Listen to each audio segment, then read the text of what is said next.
Hello दोस्तों, एक बार फिर से आप सभी का स्वागत है एजुकेशन बाइट पर। कैसे हैं आप सभी? मुझे उम्मीद है कि आप सब एकदम बढ़िया होंगे। हिंदी की कल की क्लास में मैंने आपको पठन कौशल व लेखन कौशल के बारे में जानकारी दी थी। आज हम इसी के आगे का जो आपका नेक्स्ट टॉपिक है लेखन अभ्यास, जिसके अंतर्गत सुलेख, अनुलेख, श्रुतलेख ये सारी चीज़ें आएंगी, उसको देखने वाले हैं। तो आप लोग फटाफट से क्लास को अपने दोस्तों के साथ शेयर कर दीजिए और लाइक भी कर दीजिए। चलिए शुरू करती हूँ आपकी क्लास। सबसे पहले आएगा लेखन अभ्यास। बच्चों में लेखन क्षमता विकसित करने के लिए सबसे पहले हमें उनको लेखन का अभ्यास कराना पड़ता है, जिसमें हम 3 तरीके यूज़ करते हैं। पहला है आपका सुलेख, दूसरा है अनुलेख और तीसरा है श्रुतलेख। सुलेख पर आते हैं कि सुलेख होती क्या है। सुलेख अगर आप शब्द देखें तो जब आप इसको तोड़ेंगे तो एक निकलेगा सु, दूसरा निकलेगा लेख। सु मीन्स होता है सुंदर, सु उपसर्ग का मतलब क्या है? सुंदर। तो सुलेख का शाब्दिक अर्थ निकलेगा सुंदर लेखन। ठीक है, यानी कि अगर आपको कोई एक विषय वस्तु दी जाए, कुछ भी दिया जाए लिखने को, तो आप उसको सुंदर, स्पष्ट और शुद्ध लिखेंगे तो वो लेखन क्या कहलाएगा? सुलेख कहलाएगा। यानी कि जब आप ऐसा लिखें कि वो चीज़ देखने में, जो भी व्यक्ति आपका देख रहा है, चेक कर रहा है, तो उसको वो आकर्षक लगे, वही लेखन होता है सुलेख। ठीक है, सुंदर स्पष्ट लेखन को ही सुलेख माना जाता है। बोलते भी हैं एग्जाम में कि जितना हो सके साफ साफ अच्छा अच्छा लिखें, काटा पीटी ना करें, जिससे क्या है एग्जामिनर को जो भी चीज़ लिखी हुई है आपकी वो स्पष्ट दिखाई दे और आकर्षक लगे। तो लेखन में क्या है आपका? सुंदरता व आकर्षकता का होना महत्वपूर्ण माना जाता है। इसीलिए आपने नोटिस किया भी होगा कि जिनका हैंडराइटिंग थोड़ा अच्छा होता है उनको कहीं ना कहीं मार्क्स थोड़े ज़्यादा मिलते हैं। ठीक है, आधा एक नंबर आप जो टीचर है वो कहीं ना कहीं उनका हैंडराइटिंग की वजह से थोड़े एक्स्ट्रा दे देता है। ठीक है, इसके बाद आते हैं अगला अनुलेख पर। अनुलेख क्या होता है, ये आपका क्वेश्चन आया भी था कि अनुलेख क्या है, 2019 में पूछा गया था। तो अनुलेख वह लेख होता है जिसे छात्र किसी पुस्तक या श्याम पट आदि से देख करके लिखते हैं। अनु मीन्स क्या है? अनुकरण करना, नकल करना। अनु उपसर्ग का मतलब ही होता है नकल करना, पीछा करना। ठीक है, और लेख मीन्स लिखना। तो जो जैसा लिखा है उसको वैसा का वैसा देख करके लिखना ही कहलाता है अनुलेख। जैसे शिक्षक ने कोई भी प्रश्नोत्तर हैं या कठिन शब्द हैं उनको क्या किया? श्याम पट पर लिख दिया, ब्लैक बोर्ड पर लिख दिया। तो शिक्षक क्या करेंगे? उस ब्लैक बोर्ड से देख देख करके अपनी कॉपी पर सेम वैसा ही नोट करेंगे, तो ये कहलाता है अनुलेख। या फिर शिक्षक ने पुस्तक में से कोई कविता नोट करने को दे दी, तो छात्र घर पर जाकर क्या करेंगे? उस कविता को हूबहू पुस्तक से देख करके अपनी कॉपी पर लिखेंगे, तो ये भी कहलाएगा अनुलेख। ठीक है, अनुलेख के द्वारा छात्रों को कठिन वर्णों व शब्दों का अभ्यास कराते हैं। जैसे शिक्षक ने कोई भी कठिन वर्ड लिख दिया, प्रकृति, तो बच्चे उसको देख देख करके लिखेंगे। तो कहीं ना कहीं जो कठिन शब्द हैं या कठिन शब्दार्थ हैं उनको सिखाने में, उनका अभ्यास कराने में इसका प्रयोग करते हैं। इसके बाद आता है श्रुतलेख। ये बहुत इंपॉर्टेंट है और प्राइमरी स्तर पर हम इसका बहुत उपयोग करते हैं। श्रुतलेख, जिसको कहीं ना कहीं क्या बोला जाता है? इमला। ठीक है, इमला। श्रुतलेख का अर्थ क्या होगा? तो देखो, श्रुतलेख में क्या है? 2 शब्द है, एक है श्रुत और दूसरा है लेख। श्रुत मीन्स क्या होता है? सुनना।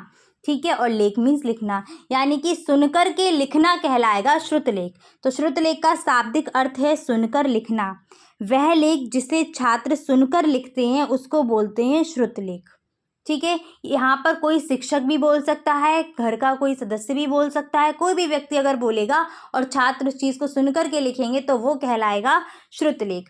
इस लेखन में बालक की अनेक ज्ञानेंद्रियां सक्रिय रहती, जैसे कान उसके सक्रिय रहेंगे ना, क्योंकि पहले वो सुनेगा फिर उसको लिखेगा, तो हाथ वगैरह ये सब चीज़ें इसकी सक्रिय रहेंगी। तो अनेक ज्ञानेंद्रियां इस लेखन में सक्रिय रहती हैं। इसमें शिक्षक या कोई अन्य व्यक्ति बोलते हैं और विद्यार्थी उसको लिखते हैं। ठीक है, इसके अंतर्गत हम बच्चों को कठिन शब्दों को लिखना भी सिखाते हैं, बार बार उसकी प्रैक्टिस करके, बुलवा के। और छोटे बच्चों को जितना हो सके उनको विद्यालय में भी और घर पर भी कहीं ना कहीं डिक्टेशन, इसको डिक्टेशन भी बोलते हैं, लिखवानी चाहिए, इंग्लिश में भी और हिंदी में भी, जिससे क्या है कि वो बाद में बिना देखे उन शब्दों को लिख पाएँ। इसके बाद आते हैं श्रुतलेख का उद्देश्य या महत्व क्या है। तो श्रुतलेख का उद्देश्य लेखन गति में वृद्धि करना, क्योंकि आपको पता है जैसे ही आप धीरे धीरे उच्च कक्षाओं तक आएंगे, 6, 7, 8 पे आ जाएंगे, उसके बाद 9, 10, तो वहाँ पर क्या होता है, टीचर बोलते हैं और छात्रों को लिखना होता है। वहाँ पर ब्लैक बोर्ड या वाइट बोर्ड पर टीचर नहीं लिखते हैं, बस बोलते हैं। और छोटी क्लास जितनी होगी 1 to 5 में, उसमें क्या होगा, प्रश्नोत्तर भी शिक्षक जो है वो बोर्ड पर लिखेंगे और छात्र उसको देख देख करके अपनी कॉपी पर नोट करते हैं। पर जितनी उच्च कक्षाओं में जाओगे वहाँ पर ऐसा नहीं होता है, सिर्फ शिक्षक बोलेंगे और आप लिखोगे। तो इसीलिए कहीं ना कहीं गति में वृद्धि करने के लिए भी श्रुतलेख का उपयोग करते हैं। ठीक है, इसके बाद सुनकर भाषा समझने और लिखने का अवसर प्राप्त होता है। पहले हमें उनकी बात सुननी है, उसके बाद लिखनी है, तो ये अवसर भी मिलेगा। विराम चिन्हों का सही से उपयोग करना भी बच्चे सीख जाते हैं। सुंदरता, स्पष्टता और शुद्धता का भी अभ्यास हो जाता है। यहाँ पर देखिएगा, गति में जब वृद्धि होगी तो शिक्षक जैसे बोल रहा है उसी स्पीड से आपको लिखना है, हैंड राइटिंग भी अच्छा लिखना है और कहीं ना कहीं शुद्ध भी लिखना है और स्पष्ट लिखना है, साफ साफ। ठीक है, तो ये सारी चीज़ें भी जो है वो डेवलप कहाँ से होंगी, श्रुतलेख से। इसके बाद बोध शक्ति का विकास करना, तो ये रहेगा श्रुतलेख का उद्देश्य। इसके बाद आते हैं हम वर्तनी पर। वर्तनी क्या होती है, जैसे जब मैंने आपको वाचन पढ़ाया था तो वहाँ पर उच्चारण पढ़ाया था, सेम अब लेखन पढ़ाया तो यहाँ वर्तनी पढ़ाएंगे। वर्तनी संबंधी अशुद्धियाँ, तो वर्तनी क्या होती है, सबसे पहले देखिएगा। वर्तनी से तात्पर्य अक्षरों को सुडौल तथा सुंदर लिखने से नहीं, बल्कि वर्णों को शुद्ध व सही क्रम में लिखने से है। जैसे कि मैंने आपको बोला इमली, तो ऐसा नहीं कि इमली को बहुत सुंदर सुंदर अच्छा अच्छा सजा के लिख दिया तो ये सही है। अगर यहाँ पर वर्तनी सही नहीं, जैसे किसी ने ई की जगह ई लगा दिया, तो आपको पता है इमली नहीं होता, क्या होता, इमली होता है, छोटी ई यहाँ पर आनी चाहिए, तो ये क्या हो गया, गलत हो गया। ये वाला जो है वो सही है। यानी कि आपने देखा है कोई स्वर लगा है या किसी व्यंजन के ऊपर स्वर की मात्रा लगी हुई है तो वो शुद्ध लगी होनी चाहिए, यानी कि अक्षर जो भी आ रहे हैं वो आपको सही लिखने हैं, वो कहलाती है शुद्ध वर्तनी। ठीक है, स्पष्ट होने चाहिए। जैसे यहाँ पर मैं यहाँ पर लिखूँ होली, होली, और किसी ने इसको ऐसे लिख दिया होली, तो ये जो है आपका होली शब्द ये गलत है और ये वाला सही है। तो यही आपकी क्या है, वर्तनी है। तो लेखन में जो है वो वर्तनी का बहुत महत्व है, यानी कि आपको शुद्ध लिखना है और स्पष्ट लिखना है। अब देखते हैं वर्तनी संबंधी अशुद्धियों के प्रकार की किस किस प्रकार की अशुद्धियाँ देखने को मिलेंगी। पहली है सामान्य लिपि संबंधी अशुद्धि, जिसमें क्या हुआ, किसी और अक्षर के स्थान पर कोई और अक्षर लिख देना, जैसे छ के स्थान पर छा लिख देना। जैसे आपको क्षत्रिय बोला जाए, छोटे बच्चों को क्षत्रिय बोला जाए तो वो क्या करें, छ बनाने की जगह, क्षत्रिय लिखने की जगह क्या लिख दें, क्षत्रिय, ऐसा होता है ना। ऐसे ही सेम श के स्थान पर सा लिख देना। जैसे बोला जाए यहाँ पर, या फिर उल्टा भी हो सकता है, सा के स्थान पर शा लिख देना, क्योंकि बच्चों को सा और शा में अंतर करने में बहुत परेशानी होती है। जब आप उनको श्रुतलेख बोलेंगे, आपने बोला सरस्वती या आपने बोला संशय, तो वो नहीं लिख पाएंगे संशय। ठीक है, संघर्ष बोला तो वो वहाँ पर कहीं ना कहीं सा की गलती कर देते हैं। जहाँ पर आपका तालव्य सा आना होगा वहाँ दंती सा कर देंगे, और जहाँ दंती सा आना होगा वहाँ तालव्य सा कर देते हैं। ठीक है, यानी कि जहाँ शलजम वाला सा आना होगा वहाँ सरस्वती वाला लगा देंगे या सड़क वाला लगा देंगे, और जहाँ सड़क वाला सा आना होगा वहाँ शलजम वाला लगा देंगे। तो ये भी जो है वर्तनी संबंधी अशुद्धियों के अंतर्गत ही आएगा। ऐसे ही री के स्थान पर री का प्रयोग करना। ठीक है, जैसे प्रकृति बोला जाता है ना, प्री, तो ऐसे लिख, सॉरी प्रकृति नहीं, हाँ प्रकृति ही, ये क्री है ना, तो री की मात्रा आती है और कुछ लोग क्या करते हैं स्टार्टिंग में इसको ऐसे लिख देते हैं प्रकृति। ठीक है, तो वो री समझ लेते हैं, पर री नहीं होता, वहाँ ऋषि की मात्रा लगाई जाती है। तो ये भी आपकी इसी अशुद्धि में आ जाएगी। इसके बाद नेक्स्ट है पंचम वर्ण संबंधी अशुद्धि। आपको पता है प्रत्येक वर्ग के 5वें वर्ण कौन से हैं, तो काखा गागा ज्ञा, चाचा जाजा उआ, टाठा डाडा ड़ा, ताथा दादा ना, पाफा बाबा माँ, ये हैं प्रत्येक वर्ग के पंचम वर्ण। तो इनसे जुड़ी हुई अशुद्धियाँ भी काफ़ी होती हैं। जैसे कि सुंदर, सुंदर में आपका बिंदी नहीं आती है, क्या आता है, आधा ना आता है, तो यहाँ पर मैंने शुद्ध अशुद्ध लिखे हुए हैं। सुंदर ये वाला सही है और ये वाला गलत है। ऐसे खंड, खंड देखो तो खंड में ये ड़ा जो है वो आधा आता है, तो ये वाला खंड सही है, ये गलत है। संबंध, आधा माँ आएगा फिर ना आएगा, तो ये वाला संबंध सही है, ये गलत है। उसकी जगह आप अनुस्वार का प्रयोग नहीं कर सकते। आप उच्चारण कर रहे हैं तब भी देख रहे हैं संबंध, कहीं माँ आ रहा है कहीं पर ना आ रहा है तो वो लिखना है। तो ये जो है वो शुद्ध है, ये वाला अशुद्ध रहेगा। इसके बाद आइएगा मात्राओं संबंधी अशुद्धि। तो मात्राओं संबंधी अशुद्धि में क्या है, ये बहुत गलतियां होती हैं। कभी कभी जैसे ई की मात्रा आनी है तो वहाँ पर क्या करते हैं, बड़ी ई की मात्रा लगा देते हैं, या फिर बड़ी ई की मात्रा आनी है तो वहाँ लगा देते हैं छोटी की मात्रा। सेम उ की मात्रा आनी है तो वहाँ लगा दी उ की मात्रा। तो ये जो रहेगी ये रहेगी मात्राओं संबंधी अशुद्धि में। जैसे पहला यहाँ पर एग्जाम्पल देखो, आधीन। आधीन कोई शब्द नहीं होता, क्या होता है, अधीन शब्द होता है। ऐसे कवयत्री, कवयत्री नहीं होता, कवयित्री होता है। ये जो मात्रा है वो वा पर ना आके कहाँ जाती है, या पर जाती है। और ये कवित्री शब्द बहुत इंपॉर्टेंट है आपका, इसको नोट करिएगा अच्छे से। कवित्री शब्द जो है वो बहुत इंपॉर्टेंट है आपके लिए, वर्तनी संबंधी शुद्धि में ये पूछा जाता है। इसके बाद है रचयिता। तो रचयिता ये वाला सही है, यहाँ पे मात्रा आती। कवित्री को याद करने के लिए मैं आपको एक ट्रिक बता देती हूँ। कवि शब्द होता है और जब हम इसका स्त्रीलिंग बनाते हैं तो क्या लिखते हैं, कवयित्री लिखते हैं। तो देखो यहाँ पर याद रखना कि जब स्त्रीलिंग बनेगा तो वैसे ही ये जो वा के पास मात्रा थी वो उसके आगे वाले के पास पहुँच जाएगी, यानी कि या के पास पहुँच जाएगी। स्त्रीलिंग में मान लीजिए जैसी स्त्रीलिंग बना वैसी स्त्रीलिंग ने क्या किया, कवि की जो मात्रा थी वो छीन ली, ठीक है, तो वा से मात्रा हट गई, ऐसे याद रख लेना। नेक्स्ट है आपका अहिल्या। अहिल्या अशुद्ध है, अहल्या सही होता है, यहाँ पे मात्रा नहीं आती, ठीक है। तो ये मात्रा संबंधी अशुद्धि रहेंगी। अगला है आपका अक्षर या वर्ण संबंधी अशुद्धि। तो इसमें क्या है कि किसी और वर्ण को लिख देना, जैसे नखलऊ बोलते हैं ना बहुत लोग, नखलऊ नहीं होता, लखनऊ होता है, आगे पीछे कर दिया, ना को ला के स्थान पर रख दिया, ला को ना के स्थान पर, ठीक है। तो ये वाला जो है वो आपका अशुद्ध है और ये वाला शुद्ध है, ठीक है। सेम इसी प्रकार से छः, तो छः नहीं होता, विसर्ग आती है वहाँ पर, छः ये सही है। ज्योत्सना, ज्योत्सना में ता और सा दोनों ही आधे बनते हैं। और सेम है आपका उज्ज्वल। उज्ज्वल बहुत इंपॉर्टेंट है और आपका ये टैट वगैरह में भी आपको देखने को मिलेगा। उज्ज्वल में हमेशा याद रखना दोनों जा आधे होते हैं। और इसका मैं आपको अलग करके भी बता देती हूँ, तोड़ करके इसकी जब संधि होगी तो ये बनेगा उत प्लस ज्वल, ठीक है। तो यहाँ पर दोनों जा आधे रहेंगे, ये याद रखिएगा। इसके बाद आते हैं वर्तनी संबंधी अशुद्धि का क्या कारण हो सकता है। तो वर्तनी संबंधी अशुद्धि का पहला कारण है असावधानी। जल्दबाजी में लिखेंगे तो अशुद्धि क्या है, कहीं ना कहीं आ ही जाएगी। इसके बाद अशुद्ध उच्चारण, अगर आप अशुद्ध बोलेंगे तो कहीं ना कहीं अशुद्ध लिखेंगे, ठीक है। जैसे पिचकारी, तो किसी ने पढ़ा उसको पिचकारी, तो पिचकारी ही लिखेगा, ठीक है। और आप इसको सही उच्चारित करें पिचकारी, तो आप वही पढ़ेंगे। इसीलिए बोलते भी हैं कि जब उच्चारण करो तो कहीं ना कहीं मात्राएं जैसे उनको उच्चारण का उनका जो समय है उसी के आधार पर उनको उच्चारित करिएगा। जो आपकी दीर्घ स्वर की मात्रा है उसको दीर्घ स्वर की मात्रा की तरह उच्चारित करेंगे तो कभी गलती नहीं होगी। इसके बाद आते हैं क्या अगला पॉइंट रहेगा, लिपि की अपूर्ण जानकारी होना, ठीक है। अगर पूर्ण ज्ञान नहीं है मात्राओं का या पंचम वर्ण का या संयुक्त व्यंजन का तो कहीं ना कहीं आपकी वर्तनी संबंधी अशुद्धियाँ होंगी। अयोगवाह का पर्याप्त ज्ञान नहीं होना, जैसे अनुस्वार होते हैं आपके, ठीक है, अनुनासिक होते हैं, उन सब का अगर ज्ञान नहीं है तो कहीं ना कहीं आपको दिक्कत होगी।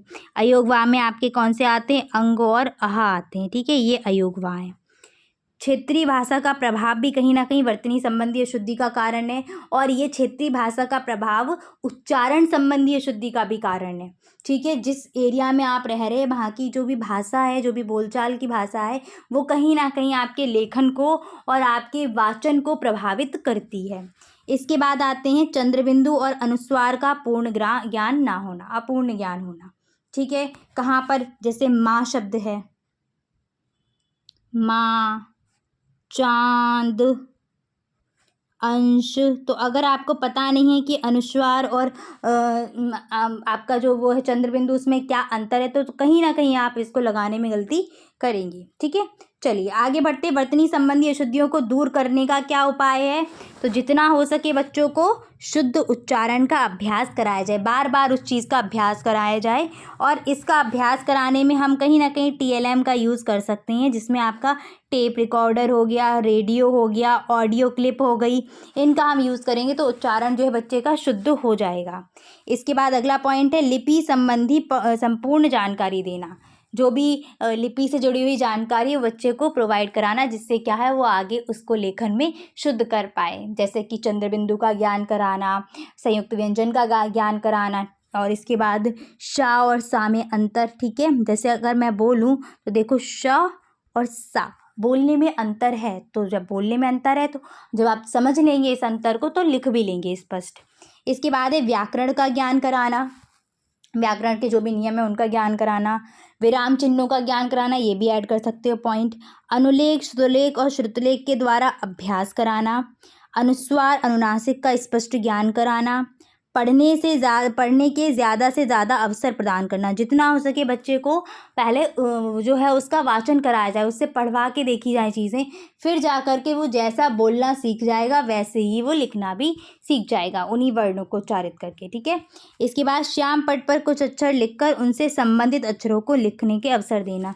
ये आपका एक एक्टिविटी में भी आ सकता है, इंपॉर्टेंट और अच्छा पॉइंट है कि क्या कर सकते हैं आप। जैसे कि आपने क्या किया, कोई एक अक्षर लिख दिया, कोई भी अक्षर लिख सकते हैं। जैसे आपने लिखा वहाँ पर बोर्ड पर ई, और आपने ये कहा कि ई की मात्रा से, मतलब ऐसे अक्षर लिखिए जिसमें ई की मात्रा आती हो, तो बच्चे अपने आप लिखेंगे, या तो ई आए या फिर ई की मात्रा आए, तो अपने आप वो बना बना के कई सारे शब्दों को लिख देंगे। सेम इसी प्रकार से आप क्या कर सकते हैं, क्ष लिख सकते हैं, छतरी वाला, तो छतरी वाले छा से बनने वाले वर्ण जितने भी हैं वो सारे लिखने हैं।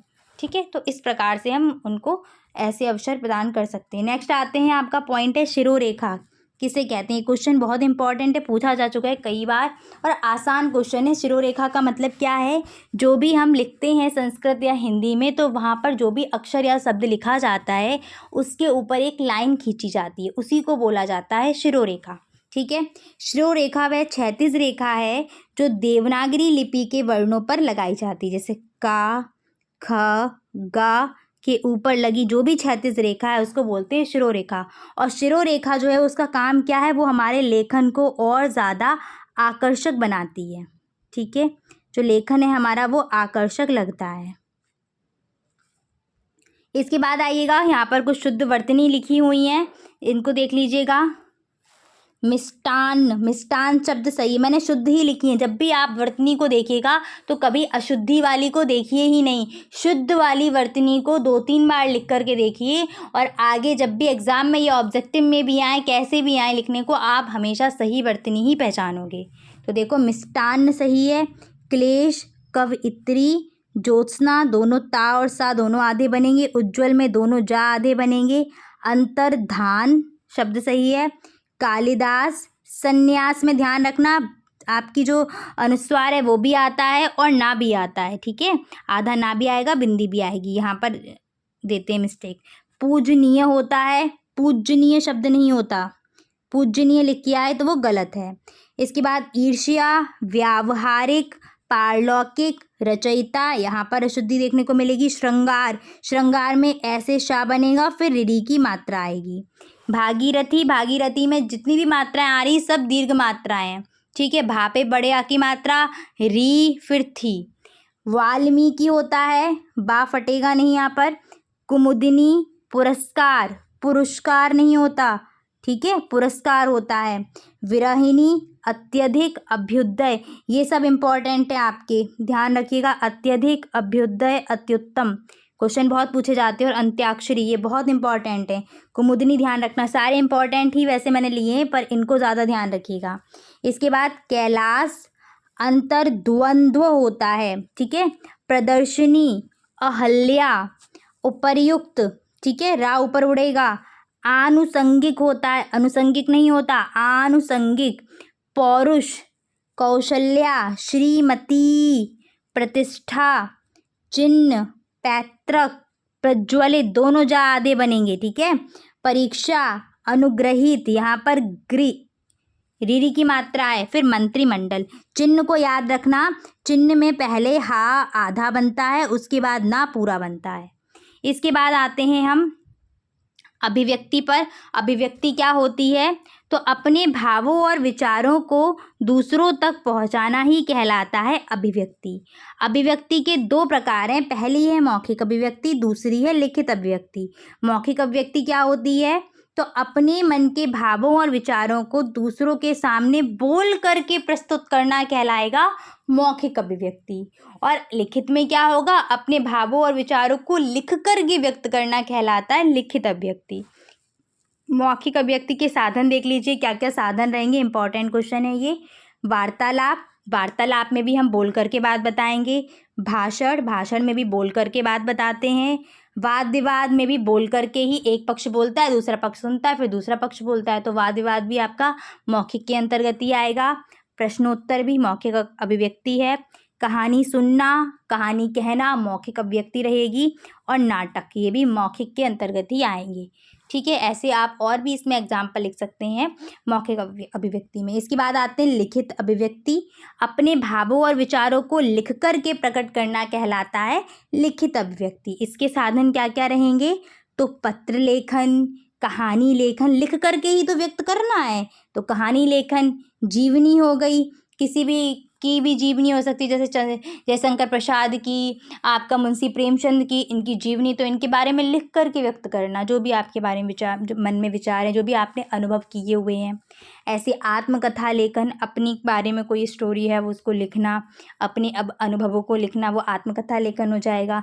निबंध लेखन, ये तो इम्पॉर्टेंट है, ये आपने 12th तक सभी ने निबंध लिखे हैं, हिंदी में भी और इंग्लिश में भी लिखे हैं कि नहीं। ऐसे इसके आगे और भी आप इसमें ऐड कर सकते हैं, जिसमें लिख करके ऐसे साधन यहाँ पर लिखने हैं जिसमें आप क्या करेंगे, जो भी विचार हैं उनको लिख करके व्यक्त करेंगे, वो आएगा लिखित अभिव्यक्ति में। और जिसमें बोल करके व्यक्त करोगे वो आएगा मौखिक अभिव्यक्ति के अंतर्गत। ठीक है, चलिए तो आज इतना ही रखती हूँ, फिर आपकी नेक्स्ट क्लास में मिलूँगी। आपका बस हिंदी में एक ही टॉपिक बचा हुआ है, वो है विराम चिन्ह, और ये भी आपका कल जो है कंप्लीट हो जाएगा। तो हिंदी का जो सिलेबस रहेगा वो आपका कल है वो पूरा का पूरा कंप्लीट हो जाएगा। ठीक है, चलिए तो फिर आज इतना ही रखती हूँ, मिलूंगी नेक्स्ट क्लास में।